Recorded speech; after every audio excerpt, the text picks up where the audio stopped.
అధ్యక్ష, ఈ యొక్క స్లీపర్ బస్సులు ప్రమాదాలు ఎంత ఘోరంగా తయారయ్యాయంటే గంట ముందో 2 గంటల ముందో కుటుంబ సభ్యులు ఇంట్లో వాళ్ళకు ఫోన్ చేసి మేము వచ్చేస్తున్నాం అని చెప్తే ఆ గంట 2 గంటల్లో వాళ్ళు రాకుండా వాళ్ళు చనిపోయారని చెప్పని వార్తలు వచ్చే పరిస్థితి.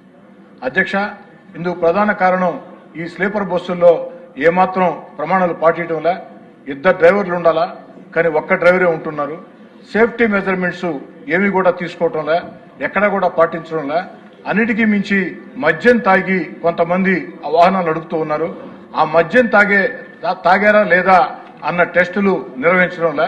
అదేవిధంగా ఎమర్జెన్సీ ద్వారాలు ఉండాలా. ఆఖరికి ఈ ప్రైవేట్ బస్సుల స్లీపర్ బస్సుల యాజమాన్యాలు కక్కుర్తికి లోబడి ఆ యొక్క ఎమర్జెన్సీ గేట్లను కూడా క్లోజ్ చేసి స్లీపర్లు ఏర్పాటు చేసి అన్ని రకాల ఇబ్బందులు జరుగుతూ ఉన్నాయి.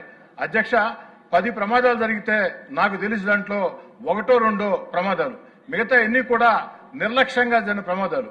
ఆ నిర్లక్ష్యంగా జరిగినప్పుడు ఆ నిర్లక్ష్యంగా ప్రాణాలు కోల్పోతే వారి మీద ప్రమాదాల కేసు పెట్టకుండా, అంటే యాక్సిడెంట్ కేసు పెట్టకుండా హత్య కేసు పెట్టాలని,